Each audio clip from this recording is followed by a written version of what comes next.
Hi, everyone. Hi, everybody. People often ask me how I read so much, and it's a fair question. And one of the answers is, well, I have a very good reading light, which makes a serious difference. I think I know what you're doing. You use, if I'm not mistaken, Andy, a serious reader's lamp. The ones with daylight wavelength technology, which are supposed to replicate the daylight spectrum as closely as possible. I do. I've been using one for about 5 years, and I absolutely love it. It's amazing how much clearer the type stands out on the page, and it means I can whip through my 50 pages a day without any risk of straining either my eyes or my brain. So I've just got one, and actually it does. It's true. It makes me want to sit and read from an actual book and not turn the TV on, which is a double win. It's also ridiculously easy to unpack, beautifully hand-built in Great Britain. So, backlisted friends and listeners, we're going to make you an offer we hope you can't refuse. Yeah, if you order any Serious Readers HD lamp, you'll get £100 off, plus free UK delivery. You just go to seriousreaders.com/backlisted and enter the code BACK, B-A-C-K. If you're unhappy with it, there's a 30-day risk-free trial. You can return it after 30 days for free. But trust me, you won't want to, because they're great. So for that £100 off your Serious Reader lamp, go to seriousreaders.com/backlisted and enter the code BACK, B-A-C-K. It actually makes reading enjoyable again. Now there's a slogan we can stand by. Let's make reading enjoyable again.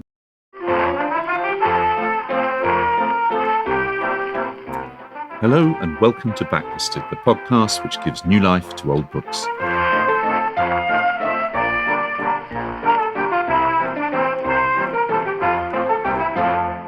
Today, you find us standing in front of a small house in the middle of a vast, flat prairie. No hills, no valleys, no paths, just coarse grass stretching as far as the eye can see, and this curious-looking house with leaning walls, 4 windows, and a blank, shut door without a knocker. A low wooden fence encloses a garden which contains a few pale yellow flowers, and scattered around the perimeter of the fence lie some large grey boulders.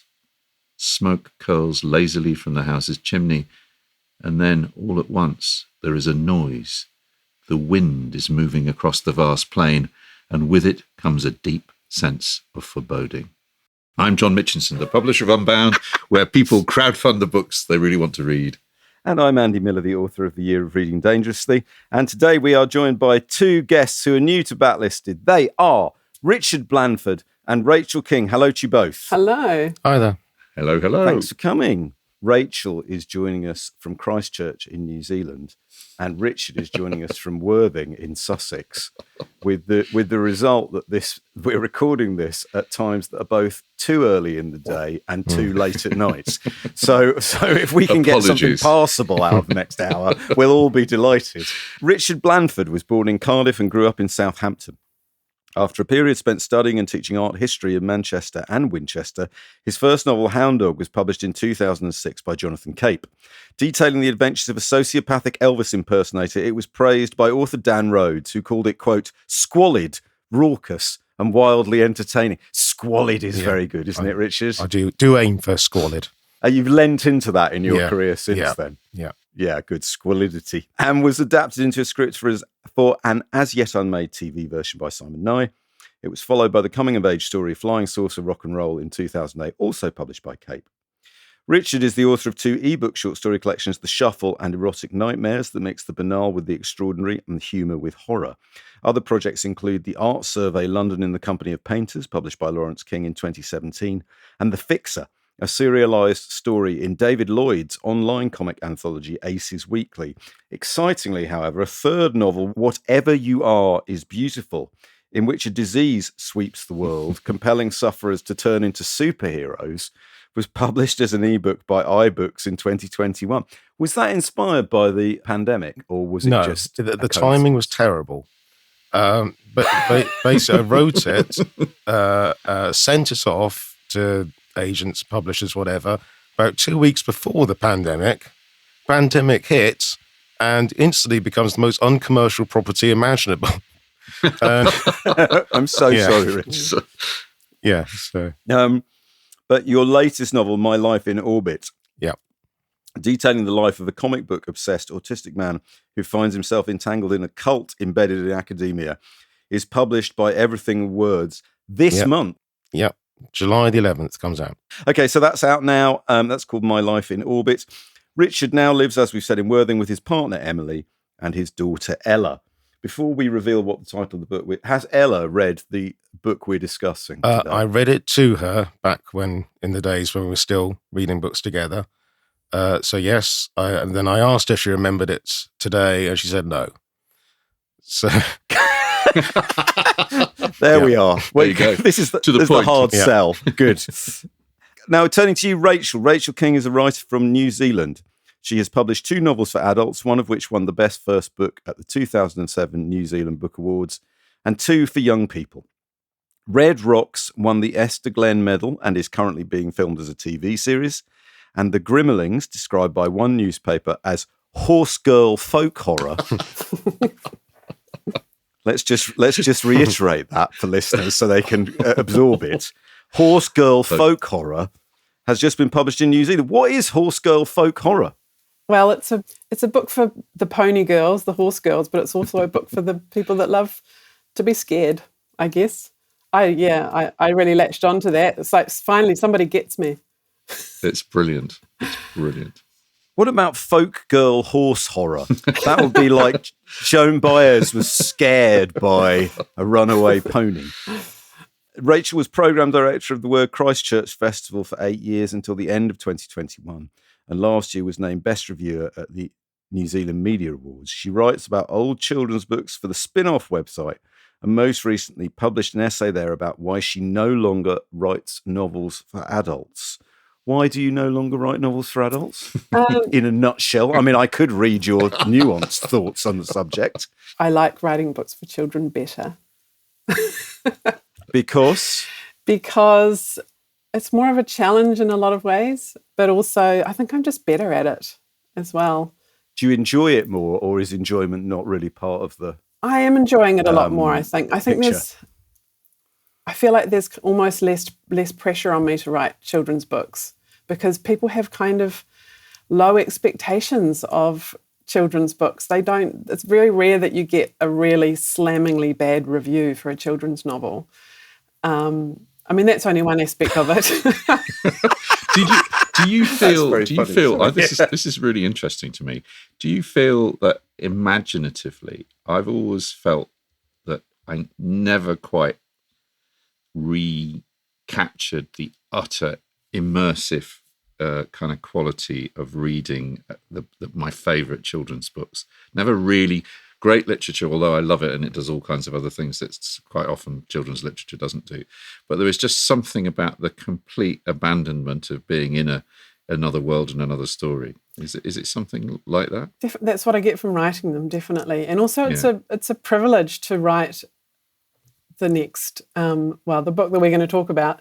Like it would be my great dream for when my readers are 50 years old to say to each other, do you remember that book, the one with the horse? Were you terrified? That's my, I want to settle into children's subconscious and for them to carry around for the rest of their lives. I don't know. It's just really exciting. I'm just having so much fun, basically. And I didn't have as much fun when I wrote novels for adults. It's a good answer. I would like to just say to John Mitchinson, when he says that he's never quite recaptured the immersive experience of childhood reading, I would like to quote Albert Camus, who said, "A man's work is nothing but this slow trek to rediscover through the detours of art those 2 or 3 great and simple images in whose presence his heart first opened." And Richard will tell us who used that quote on which record. Scott Walker. It was either Scott 3 or 4. Scott 4, correct. It's on the sleeve of Scott 4. I've no idea where it comes from. It's absolutely brilliant. That is absolutely brilliant. Thank you, Andy. If I get nothing else from this podcast... Well, you are going to get much more. Much more. I hope so. Can I just say something else about children's book writing them as well, is that SF Said actually said recently that, children's books are the most important books. And especially when you think about that, we work in an industry that runs on people buying books. You know, who's going to buy all those books in the future? You know, it's children. And so we owe it to them to give them books that turn them into lifelong book lovers. Absolutely. Start them early. Correct. I love SF Saeed, our former guest and my very old friend. Yeah. He has become the most incredible propagandist for children's literature. Absolutely. And justifiably so. Okay. Anyway, what we're here to discuss is a book, Marianne Dreams, a 1958 novel for older children by Catherine Storr, first published by Faber and Faber with line drawings by Marjorie Watts, released as a puffin in 1964.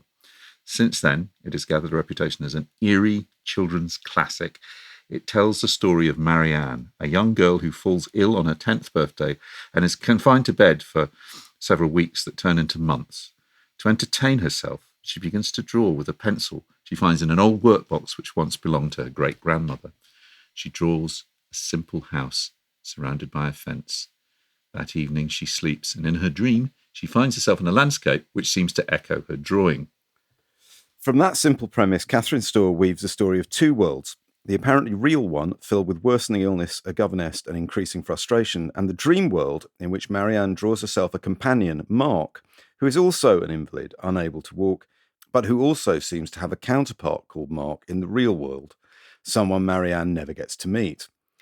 Back in the dream world, Marianne and Mark develop a cautious friendship and plot to find a way to escape from them, the rocks with eyes that Catherine originally drew, but which now seem to wish them harm. It was first published in 1958 and was revised by Catherine Storr for the 1964 publication. Marianne's story has mesmerized generations of children. At the time she wrote it, she was working as a psychologist and said of her fiction that we should show children that evil is something they already know about or half know. The book was adapted into a cult TV series in 1972 with the title Escape into Night, and again into a feature film in 1988, Paperhouse, directed by Bernard Rose. Storr didn't much like the film and subsequently wrote the libretto for an operatic version of the book in 1999, which was first performed in 2004 with a score by Andrew Lowe Watson. Quite why Marianne Dreams continues to exert such a strong appeal is exactly what we are here to discuss. But before we do that, here is a message from our sponsors. How many discounts does USAA Auto Insurance offer? Too many to say here. Multi-vehicle discount, safe driver discount, new vehicle discount, storage discount, legacy. How many discounts will you stack up? Visit USAA.com/auto discounts. Restrictions apply. Whatever the occasion, effortless elegance is right this way. Because Hilton brings you new ways to stay courtesy of the Nomad London. And it doesn't stop at award-winning dining in a space draped in velvet and illuminated by vintage chandeliers. No, this day goes beyond with unparalleled personalized service and attentive hospitality. Oh, and did we mention the Nomad London can be booked using your Hilton Honors points at Hilton.com? Hilton, for this day.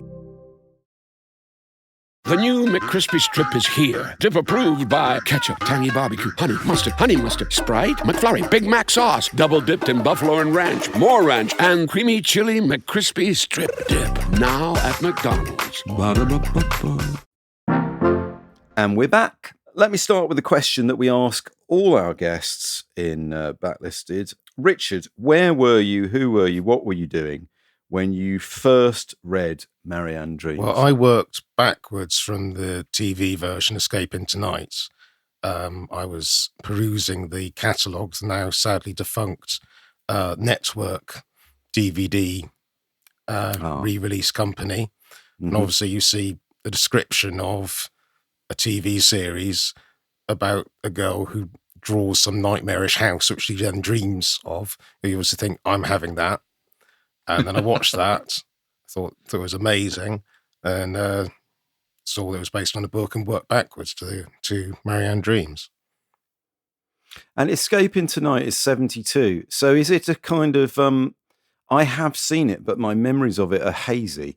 Is it kind of a sort of colour separation overlay fest whereby primitive video technology allowed them to recreate the effects, or is it done in some kind of more prosaic manner? Well, we don't really know what it actually looked like because they've lost the colour version of the videotape. Yeah. It only exists in black and white. Grainy would be a I mean, it's an act of cultural vandalism, but I think it actually works in its favour. I was going to say, absolutely, yes, absolutely. It's very true of Doctor Who of that period, that where they junk the colour tapes, the black and whites tend to remove a layer of embarrassment. Yeah. It tries to look a bit, it looks slightly more sophisticated. Yeah. Why it's so effective in black and white is obviously because Marianne is drawing with a black pencil on a white piece of paper. So it's like you're in the drawing when it's black and white. If you have colour, then that's one level of separation from the actual concept of the story. Rachel, how about you? When did you first read something by Catherine Storr, or indeed Marianne Dreams? Okay, I'm similar to Richard in that I probably first read something by Catherine Storr when I was about 20. But the backstory to that is that I first encountered something by Catherine Storr when I was living, I had a very 70s childhood. When I was about 4 or 5, I lived in this big old house with my family and 2 other families. We lived kind of communally. And it was this weird old Victorian house that had been renovated in the 1960s. And it had these really strange rooms everywhere and kind of cupboards that became rooms. And it's become kind of like the house of my dreams, if you know what I mean. And when I was there, I apparently watched this terrifying children's show called Escape Into Night.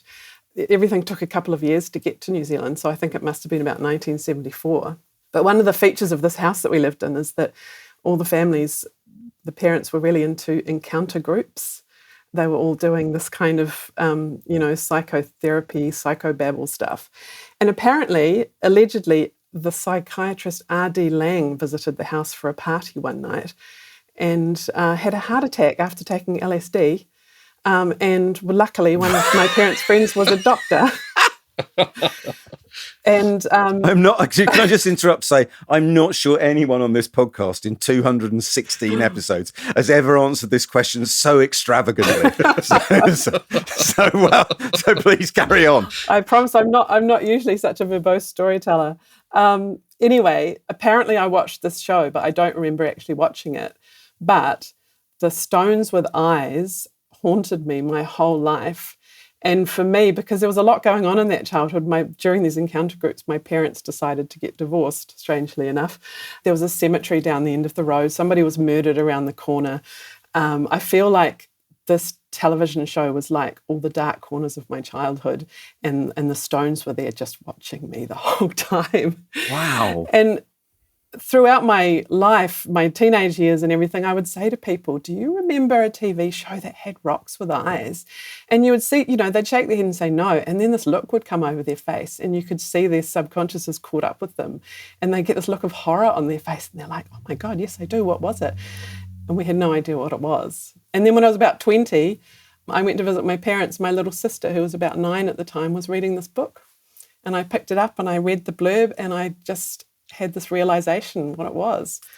Wow. And I said to her, are you terrified? Is it absolutely terrifying? She said, no. And I think that's probably the first time that I actually read the book. I have this memory that it was called The Magic Pencil. It was published under that title. It's interesting, Rachel. We were talking about your book being described as folk horror. And Richard, these kind of early to mid 70s TV programs for children, they form a big part of the folk horror canon as it's been defined in the last 20 years, don't they? Very much so. I mean the actual official folk horror film canon is like 3 films long, but you get on television you get a lot of children's TV series which fit into it. And a surprising amount of children's literature as well, which is lots of pagan aspects from around that time. 72, Ghana was it was end of the 60s, 70, wasn't it, the TV show, The Owl Service. And the one I slightly conflated in my memory with this was Children of the Stones, which is set in Avebury and also involves kind of large stones, but not with eyes, as it turns out. That was definitely Escape into Night and Marianne Dreams. So, John, had you read this? Have you read this novel before? Oh, I read it. I read it as a child in the early. I read it when I was maybe 73, 74, when it was with the puffin jacket. What I really remember about the story is the just very odd details about them trying to escape. Obviously, the stones are terrifying. You really remember it. Really gave me a chill when I started reading it again, and you see the word "they" capitalized through the book, and "they" is a reference to the watchers outside. I was pretty amazed as rereading it. I mean, apart from some little slightly annoying 1950s children's language, everything's beastly. Beastly comes up 20 times in the book, I've counted. And I've decided I'm going to bring it back. I'm going to bring it back into fashion. It's a very, very odd book. That's the only thing I would say, Andy. Did you read it when you were younger? No, I had not read it. I'm going to be brutally honest and say I hadn't heard of it until Richard recommended it to me a couple of years ago. No, didn't mean anything to me. Also, I was really interested because I do now associate it strongly with what we've been talking about, early 70s TV. I was really surprised to discover that it was originally published by Faber in 1958. Yeah. Flush with the success of their Lord of the Flies money, they turned, speaking about children being in disturbing situations, they turned it into publishing Marianne Dreams. I'd love to know how it was revised between 1958 and 1964, but I don't have access to a first edition, so I can't compare and contrast. And they don't go cheaply, those first editions. And also what I found very interesting, I'll just throw this out generally about Marianne Dreams, is Catherine Storr, whose biography we will discuss a bit more in depth later in this episode, wrote lots of books. She's got a good 50 works of literature to her name. Her children's work is the work for which she's most famous, but she wrote all sorts of things which are not merely out of print, but evidence of which they have no profile on Goodreads. They barely exist on the internet. And I wondered what it is about this book, about Marianne Dreams, that clearly rings some kind of bell with us as adult readers or with childhood readers. What is the subliminal thing, the whistle that's being sounded? Richard? It seems to me to be a book that was written intuitively. It's a book by a psychiatrist, and you can imagine the type of book a psychiatrist might write for young readers about something that may help their mental health or whatever. But this is not that book. This book is, if anything, it's probably going to make her mental health worse. It is mysterious. There's no clear code to be cracked. It's a collection of quite basic elements, very well arranged, but creating this most intriguing mystery in the same way that David Lynch film works almost. Where you have a sense of meaning. Yeah, okay. What the meaning is, it's very hard to grasp. Yeah. Just a few weeks ago, I went to see 2001: A Space Odyssey at the cinema for the first time since 1979, and the 1979 viewing, which I went, I insisted my mum take me to see, and it was not a grand success for either my mum or me. But watching it again, that sense of artworks that plumb some kind of mysterious depth, as you say, Richard, without dotting all the I's and crossing all the T's. Yes, I think that's exactly right here. Rachel, is that what you feel about Marianne Dreams? Yeah, I think it's really interesting that it's so apparently she worked as a psychotherapist, and psychotherapists love to talk about childhood in dreams. And I think people probably try and look for lots of symbolism in the things she puts in the house, like the eggs and the chicken, I don't know, renewal or something. But I genuinely think that she allowed her own unconscious to write this book for her. And I think she probably went to the darkest corners of her own psyche to find it. And it's very much a book about feelings. I don't think I've read a children's book that has quite so much sniping and arguing and children getting angry. And maybe she was seeing it as a way to show children how to direct those feelings, maybe, or the consequences of those feelings. But yeah, I really feel like it's just one of those things. Some writers talk about discovering a book rather than writing it, and I wonder if this has been the case for her. It definitely feels very instinctive. Kind of Richard was saying about it being made up by someone who hasn't yet learned all the rules of good fiction. I mean, I've read a number of her later books for children and young adults, and they are good books, but you can tell this is a psychiatrist, this is a person with a theory of mind, they've got something to communicate. And Marianne Dreams, to me, that is not what this book is. Yeah, she said about it, I'm writing not to do something for children at all. I'm writing, I suppose, to get rid of my own fears, but it is mostly to discover what I feel and to discover some childish part of myself. Which, yes, I can relate to that. Which I think is kind of, I mean, there's a bit of post-rationalization going on there, I suspect, because I think what everybody's touched on is the most interesting thing about this is it doesn't feel like it's coming from a place of control. When I was reading it, I couldn't remember anything about the ending of the book at all. And having gone back this week to look at the various ways that the ending has been sort of styled by both the TV show and the movie, which I thought was a particularly weird way to end the book. But it's just odd. I was very interested about what you said there, Rachel, about the children being angry and pissy with one another in a way that this is one of the reasons why I was surprised this book was written in 1958. I mean, maybe after the Beatles and the Lady Chatterley trial, she rewrote it in 1964 to make it more vibrant and pissy. I doubt it, though. It seems like the children in it, and certainly this was really picked up in Paperhouse, the late 80s film adaptation. They're so pissed off with their parents, their situation.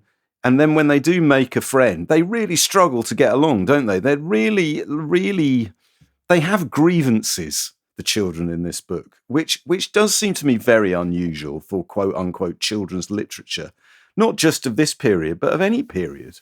They do, and they're really quick to anger as well. I mean, there's one point where Marianne says to Mark, look, don't be angry, but in the next minute he says, da-da-da-da, he said angrily. Yeah. And I mean, I think they have like 5 or 6 quite big arguments in the whole thing. But, and Mark sort of talks with bitter contempt, and he talks coldly and nastily, and he tells her to shut up. And the other thing he does is tell her that, she's just a girl, what would she know? And, you're just being a bossy girl. But of course, in my mind, that's Marianne's fears about her own self being just a girl. There's that brilliant scene that I think we're going to talk about where the rage actually leads somewhere quite harmful. Spoilers. And we should say at this point there will be spoilers in this discussion. So if you haven't read Marianne Dreams, and based on what you've heard already, you would like to read it, you may wish to pause at this point and come back to this podcast. In fact, it seems like a good moment for us to pause, and we will return after this brief word. New Vitamin Water Zero Sugar Pineapple Passion Fruit is packed with vitamins, just like the amount of peas we packed in that sentence. It's packed like your tote bag, the one you stole from your ex, or your overpriced half a studio apartment, or extra rushed rush hour traffic. Packed like your calendar, triple booked at 5, of course. Grab a Vitamin Water. Did we mention it's packed with vitamins? Finding a new job is stressful. But with Indeed, it doesn't have to be. Just fill out your Indeed profile with your skills, experience, and desired salary. The more you fill out, the better your matches will be. And hearing from hiring managers will be 2 times more likely. Relax. That's your Indeed profile sending opportunities your way. Indeed, the world can work better. Switch to Verizon Business and get more from your internet without paying more for your internet. Get LTE Business Internet starting at $39 a month when paired with select business mobile plans. That's unlimited data, and with it, unlimited possibilities. Start saving today with Verizon Business, ranked #1 in small business internet customer satisfaction by J.D. Power. Starting price for 25 megabits per second LTE internet plan with smartphone plan savings, plus taxes, fees, and economic adjustment charge. Terms apply. For J.D. Power 2024 award information, visit jdpower.com/awards. I'm just going to read the... Before we go on, I'm going to ask Richard to read to us from the book itself. But before we do that, I'm just going to read not the blurb on the back of the Puffin edition, but the note in the front of the Puffin edition. If you've been listening to this podcast for years, you might recall that we did this when we discussed Jane Gardam's first novel, A Long Way from Verona. Kay Webb, the famous Puffin editor-in-chief, used to write the note at the front of each book. And here's the one for Marianne Dreams. And so when you opened your Puffin book in the bookshop, this is what you would have read. Have you ever wondered why you dream what you do? Or whether the people and places that you dream about are real or imaginary? And what they have to do with your everyday life? When Marianne began to draw with a pencil that she found in an old workbox, she began to dream in a new way. She dreamed about what she drew. She drew a house. That night she saw it in her dreams. She drew a boy in the window of the house. The next night, he was there too. Sometimes the dream world she had created seemed quite separate from ordinary life. Sometimes the two oddly overlapped. At last, after Marianne has helped the boy, Mark, to escape from the strange, uncomfortable house surrounded by dangers, there seems to be no way out of the dream, but in the end, Marianne finds a solution. This is a fascinating and unusual story, which will appeal especially to imaginative readers of 9 or over. Well, we're all over 9. I found that really interesting. What does Kay Webb do there that you should never do in a blurb? Oh, I don't know. I'm an author. She gives the ending away. She gives the ending away, yeah. Oh, yeah. She lets you know that everything's going to be all right. Yeah. I suppose so. And that's probably quite cunning, isn't it? Because, as we've discussed, it's quite a disturbing book. Yeah. You know, if you were to say they're surrounded by stones over which they have no control and God knows if they'll get out alive, you know, that might be too terrifying. But also it starts in such an ordinary way, you know. It's Marianne's birthday. She gets pony lessons. She goes riding on a pony. She feels sick. Yeah. You know, it's so kind of benign and just, you know, just your average book for children. And it takes this turn. So it draws you in with everything's fluffy and lovely. Yeah. Richard, could you read us a little bit from the book? Yes. So the bit I'm going to read is, I'll get to it. So she's drawn a picture and she's dreaming. I think this is her first or second dream. And now she has entered the house. So I'm just going to read a little bit of that. The house was very quiet. If anyone had heard Marianne clattering on the stone floor, they had not taken any notice. There was not the absolute silence of a deserted house. Marianne, as she came through the door, had felt certain, without knowing why, that the house was lived in. There was something going on, something which at first she couldn't put a name to, something that went with houses inhabited by families, that went with ordinary life, that went with people, and it was in this house. It might have been a smell, because although we very seldom realise it, we respond to smells a great deal more than we know. And the smell of an empty house is quite different from the smell of one that is lived in. This house had no smell, and this alone would have been extraordinary. It felt like those imitation houses which are put up for show advertisements in exhibitions or on the stage. Those houses have no smell. You could tell with your eyes shut and your hands tied behind you that they are not real. Not only are they not lived in, but never have been and never will be lived in. There is, or used to be, in London, a row of houses which backed onto a railway. One of the houses, in the angle where the road meets the rail track, is a sham and has no thickness at all. Although in front it has a door and windows and is got up to look like an ordinary house to match the others in the row. That house, if it existed, would have the same no smell. It's a curious sort of flatness which tells you something not being there. But it wasn't the no smell that Marianne noticed. Something else was contradicting the smelllessness of the house and the lack of furniture, the emptiness of the room and hall, and the echoing sound of her footsteps. The something else was a sound, the regular, ordinary tick of a clock. So good. I agree. That's so good.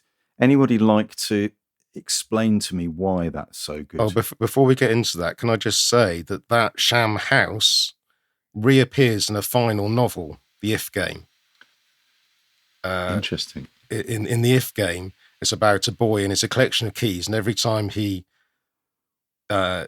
finds a mysterious door, he can open it with one of his collection of keys. And one of the doors he opens is that very sham house, which is mentioned in Marianne Dreams. And then he goes into some alternate reality. What is the space there? I think I want to say that bit you've just read, Richard, feels full of air, feels full of distance. How is she doing that, do you think? Well, I think that the focus on the smell or the lack of smell, the smelllessness, because I mean, you know, smell is underused in novels. It's not something that's focused on particularly, but it's a very emotive sense. It brings back memories and sensations, perhaps more than any other sense. So have this focus on the smell or smelllessness takes you into this very unusual space where you're thinking about something you don't usually think about, in particular in this medium, and its lack. So I think she's taken you somewhere very unusual and unexplored. It's like a sudden silence, right? When you lose a hearing, when all sound disappears, you're suddenly thinking, well, what's this alternative nothingness, this space that's been carved out that wasn't there before? I've got a thing I'd like to read from Catherine Storr. Edited a book by quite a well-known book in its day called On Children's Literature by Isabelle Jeanne, a French child psychologist and literary critic. And in her introduction, Catherine Storr writes this, which seemed to me very relevant to Marianne Dreams and indeed the thing we've just been talking about. She's just been talking about Mademoiselle Jeanne's description of Hans Christian Andersen. And this is what Catherine Storr says. He, she believes, uniquely combines these unconscious obsessions retained from childhood, which inform a writer's choice of images and also the capacity, what Keats called negative capability, to allow those symbols to speak for themselves. She draws a contrast between writers like Andersen, who are led into the story by the characters, and those like Dumas and Jules Verne, who write adventure stories in which the plot is imposed on the characters and takes pride of place.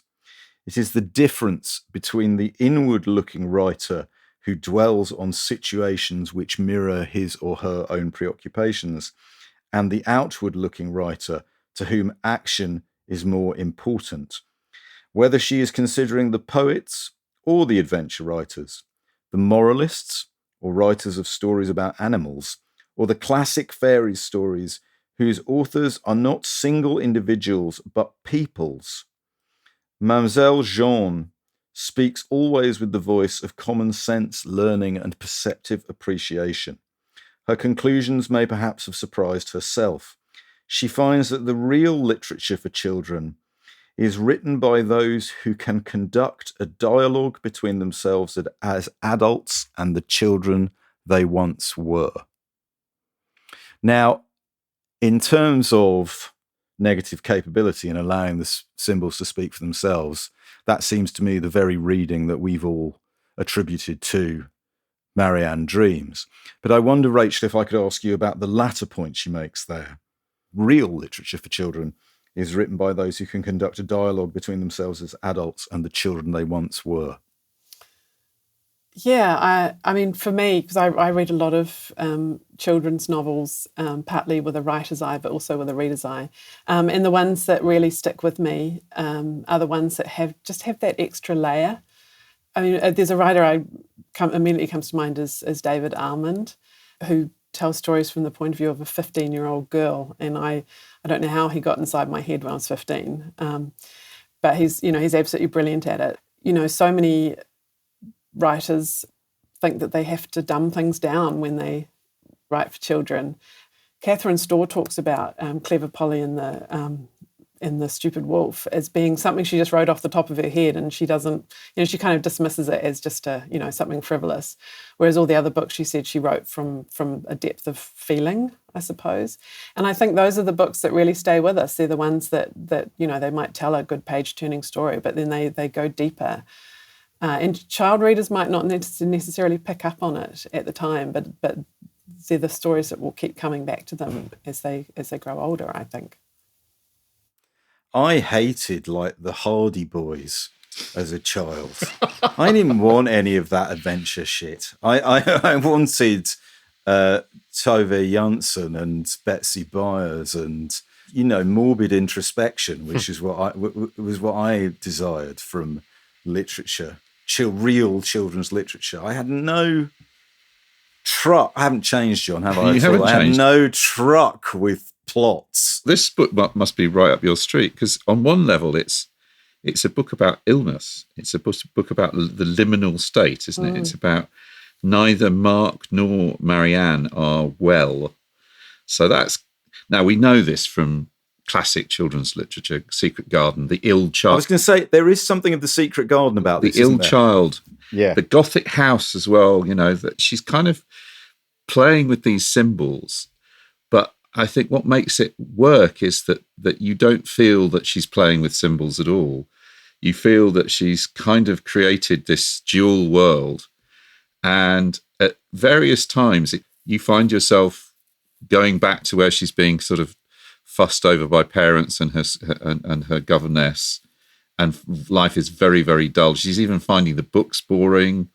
I mean, go back to one of our favourite themes, Andy. Neither Marianne nor Mark are particularly relatable children. They're both quite annoying and quite self-obsessed. In that sense, they're very relatable because they're just not likable. Yeah, that's a different thing. Yeah, maybe you're right. Yeah. I think it's quite interesting that Marianne is called Marianne. You mentioned the Secret Garden there. The heroine of the Secret Garden is, of course, called Mary Lennox. It seems to me that there is a kind of similar brattishness between those two protagonists of those novels. I've also got just here, I think this will fascinate you. This is, there were not, as you would expect, many reviews of Marianne Dreams when it was first published, but there is one here from The Listener in 1958. And I'm just going to read it to you because of the book that it's reviewed alongside. I think you'll find this fascinating. The Listener's reviewer notes, for girls up to 12, there are two rather ambitious time dream fantasies. The first is of the Mrs. Molesworth variety, but not so smoothly contrived. In Tom's Midnight Garden by Philippa Pearce, Oxford, 10 shillings and sixpence. Tom is staying with his uncle and aunt in an old big house, now converted into flats. He intrudes into the life that once went on there, but also seems to enter the dreams of the old lady living in the top flat, who, of course, was the heroine of the early history. It takes too long to tell the story by this complex means. That's it. There goes Tom's Midnight Garden down the dumper. The other, Marianne Dreams, by Catherine Storr, is a strange attempt to equate the recoveries of two sick children, known to each other only by the casual words of a common governess, in their dreams. The dreams are instituted by Marianne, the less ill of the two, who draws a venue for them when she is awake, to which she adds day by day. The author understands illness and its ill humours and points the moral unlaboriously. There you go. There's the quote for the cover. Points the moral unlaboriously.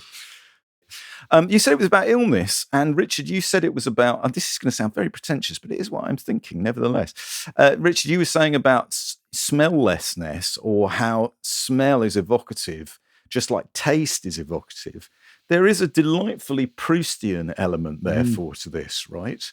The idea of the bedridden, the sickly, creative person, inspired by some kind of vision or sense or absence of sense into creating an alternative world, which has a relationship to their own. What it did actually make me think of is how many post-war figures, when you hear about their childhood, that people who go on to be creative in some way or other, there is often a period when they were bedridden and they disappeared into this own little world. Ringo Starr. Oh yeah. Alan Garner wrote a brilliant essay called "The Edge of the Ceiling" about lying in bed, being very ill, and populating the kind of the ceiling with a whole sort of series of interlocking worlds and characters. Elizabeth Knox, the Vintner's Luck, I have to say, a New Zealand author.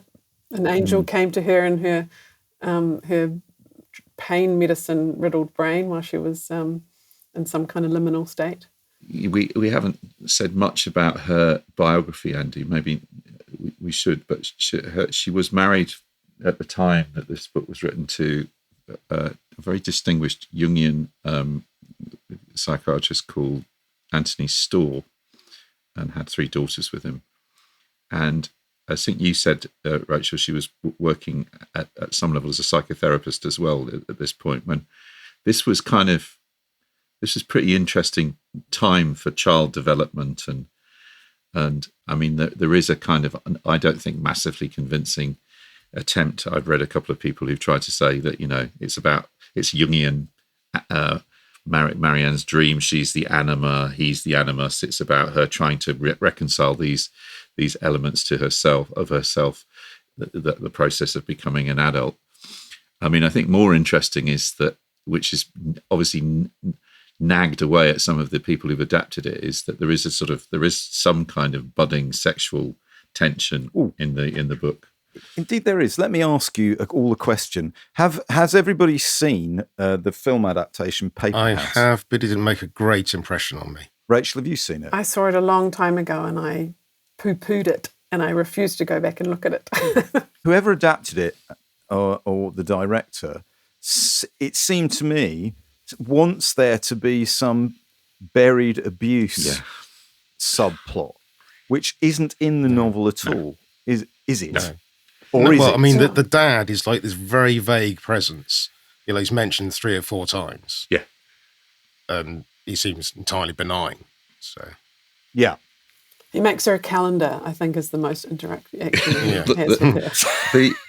I mean, look, people can do what they want, right? But it does seem to me that was shoehorning a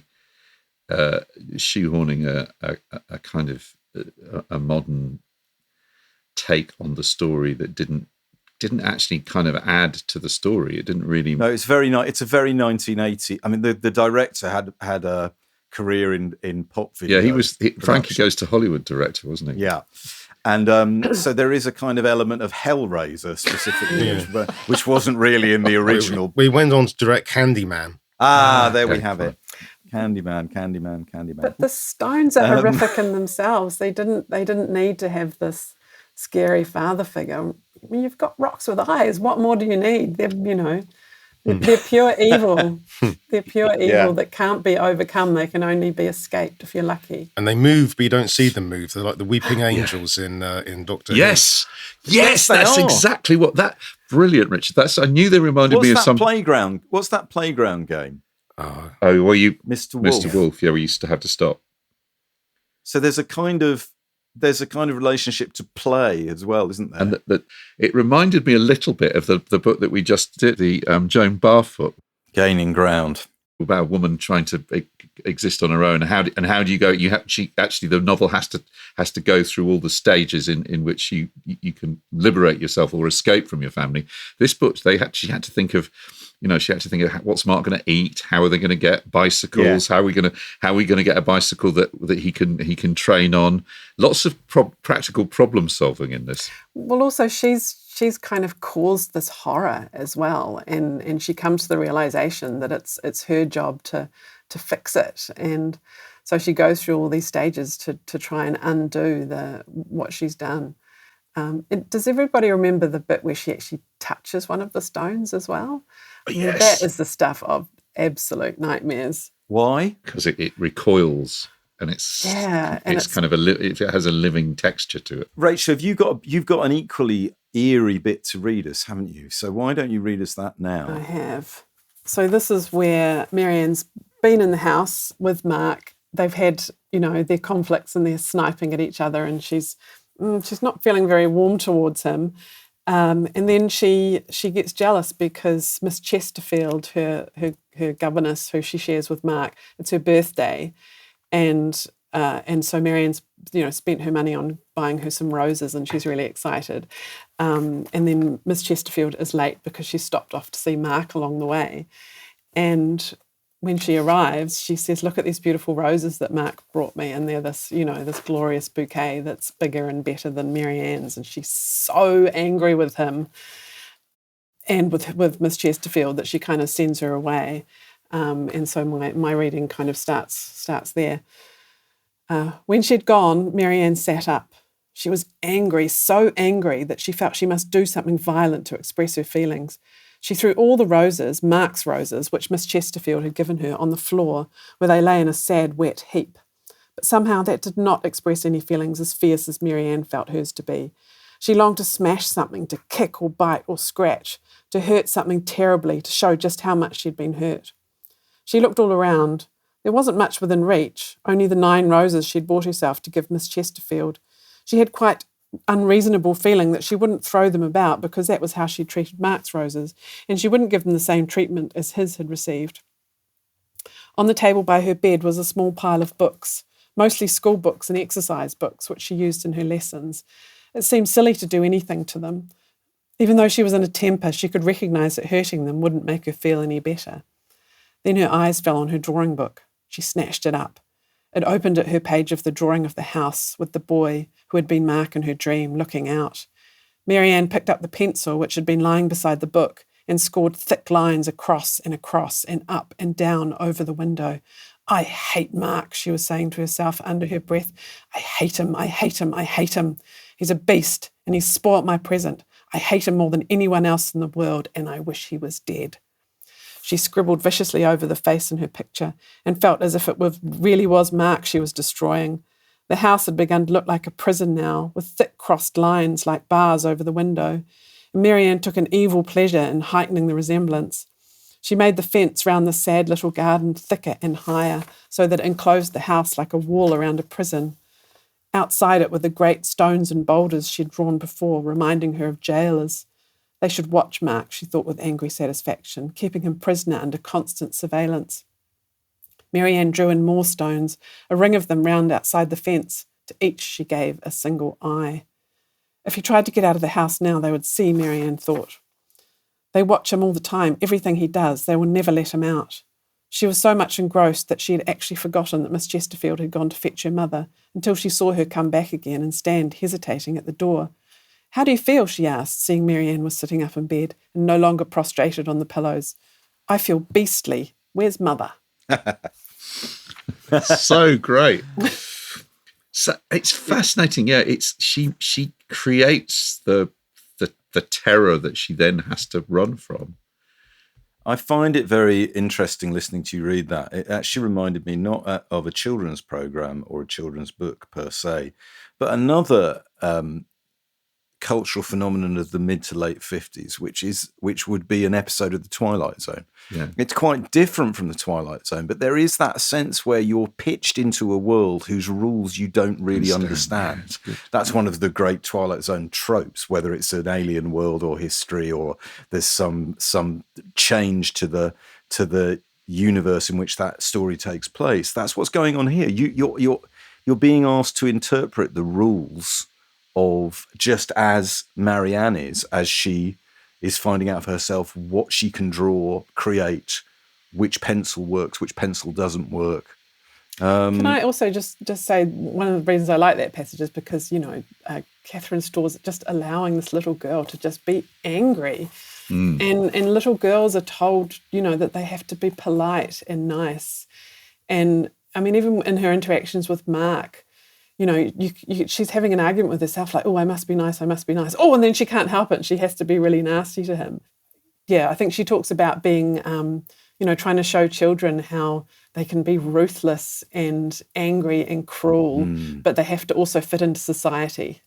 So maybe here's a way that you can do it. And here are the consequences if you let that get out of control. Yeah. And then now you have to fix it. They are like a married couple in that regard. But their arguments are really interesting. It's certainly true of Paperhouse, of the film adaptation. The truest thing, in a sense, to the original novel is that those two kids spend the whole film bickering. Yeah. I'm going to just say a little bit about Catherine Storr's biography. She was born in 1913. She died in her late 80s in 2001. She was one of 3 children, the daughter of a barrister. One of her brothers was Hugo Cole, a composer and music critic, and at school she was taught music by Gustav Holst. She became the school's organist, so she was a very talented musician. She went on to study English literature at Newnham, Cambridge, and intended to pursue a career as a novelist for adults, which she attempted without success. She kept writing. She studied medicine, qualifying as a doctor in 1944. And in the 1950s, she was a senior medical officer in the Department of Psychological Medicine at the Middlesex Hospital. And in this period, she starts writing for children, as discussed. She marries Anthony Storr, the psychologist. She works as an editorial assistant for Penguin from the mid-60s to the early 1970s. But perhaps most significantly, she writes 2 or 3 novels for adults, which I was reading descriptions of. I couldn't lay my hands on any of them. They're very rare and hard to find. And I was thinking, gosh, these sound like the novels of Rosemary Tonks. And sure enough, I found a roundup in one of the papers from 1970 of a review of one of her novels for adults, Black God, White God, next to a review of The Halt During the Chase by Rosemary Tonks. I was saying to our panel, have any of you even seen or read any of her novels for adults? And Richard, you have read Black God, White God. Yeah, I have. Amazing. And it's an interesting book. It starts off not particularly invitingly. There's a woman and she thinks she's dead and she thinks she's been taken to heaven and she thinks she sees St. Peter and their angels and stuff. And that's the sort of thing that winds me up rotten. But seeing angels? It's just like funny descriptions of heaven. It's tiresome. But if you stick with it, it becomes very quickly apparent she's not in heaven. She's in hospital or some sort of mental institution. Okay.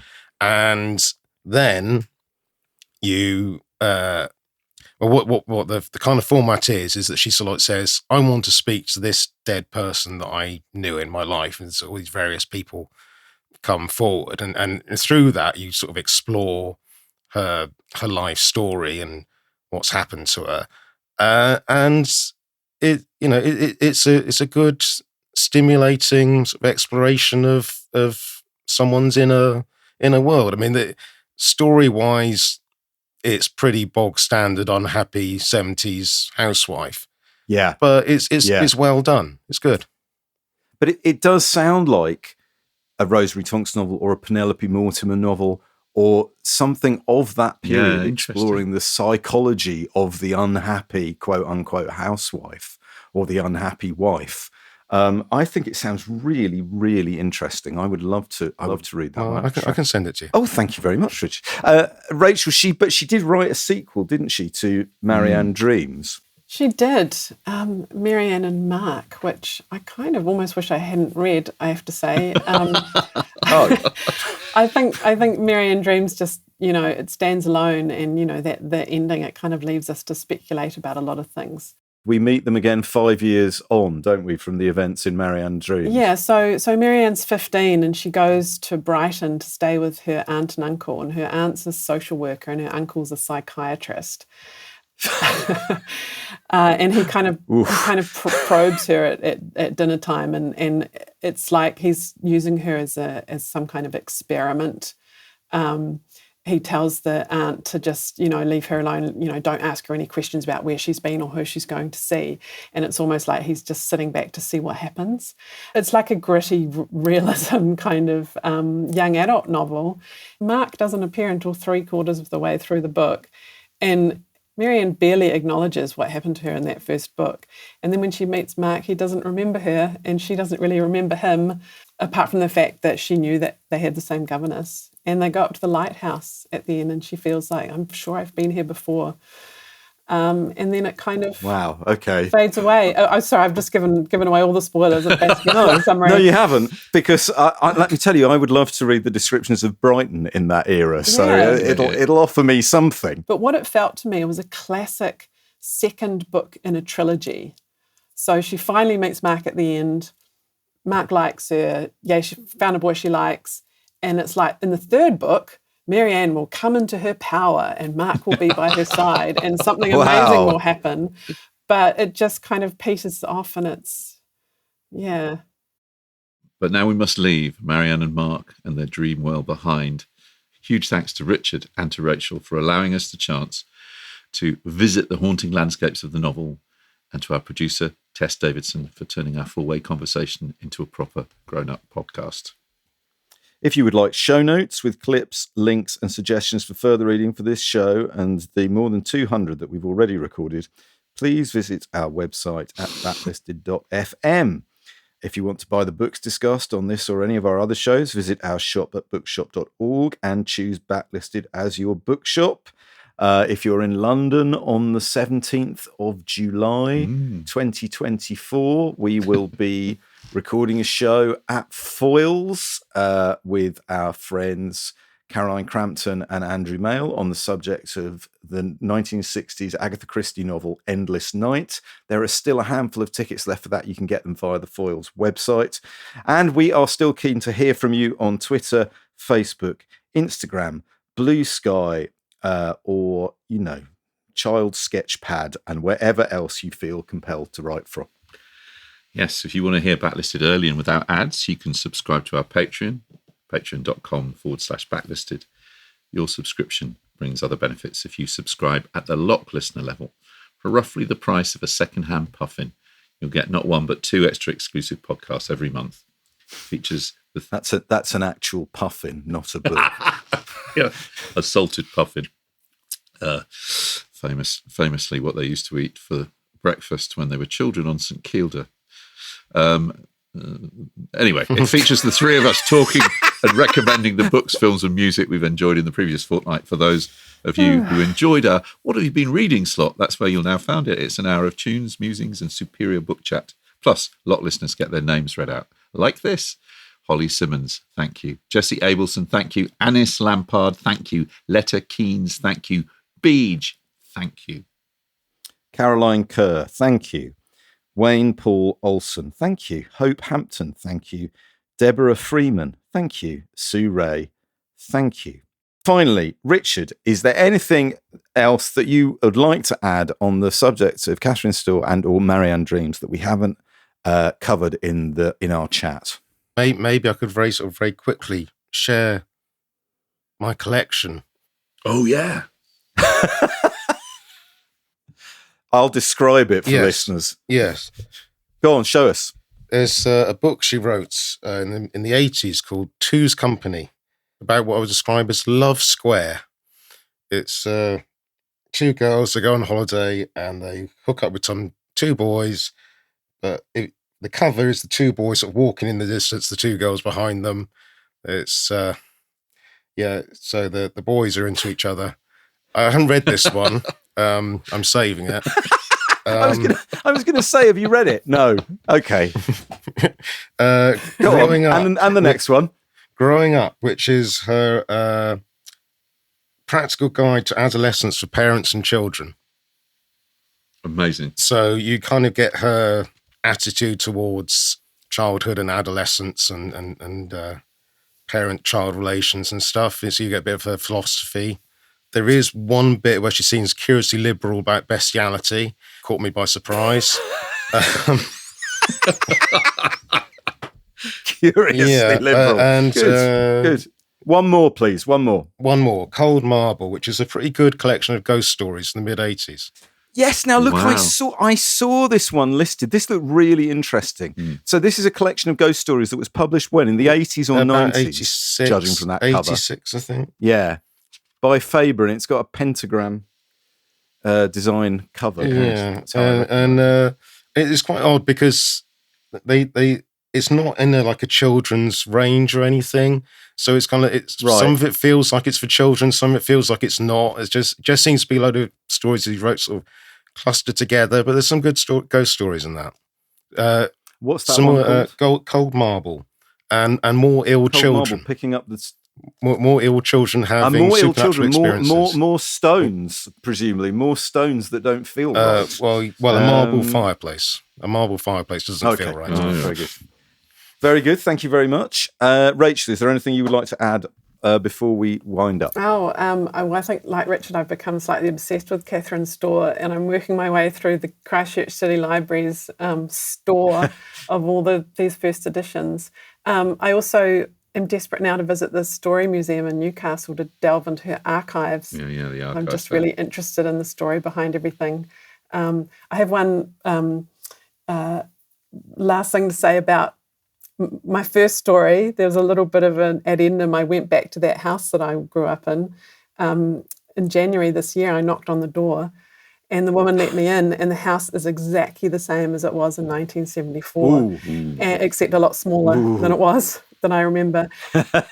And I'd forgotten there were all these words written on the walls in this kind of 60s font, and one of them was still there, and the word was dream.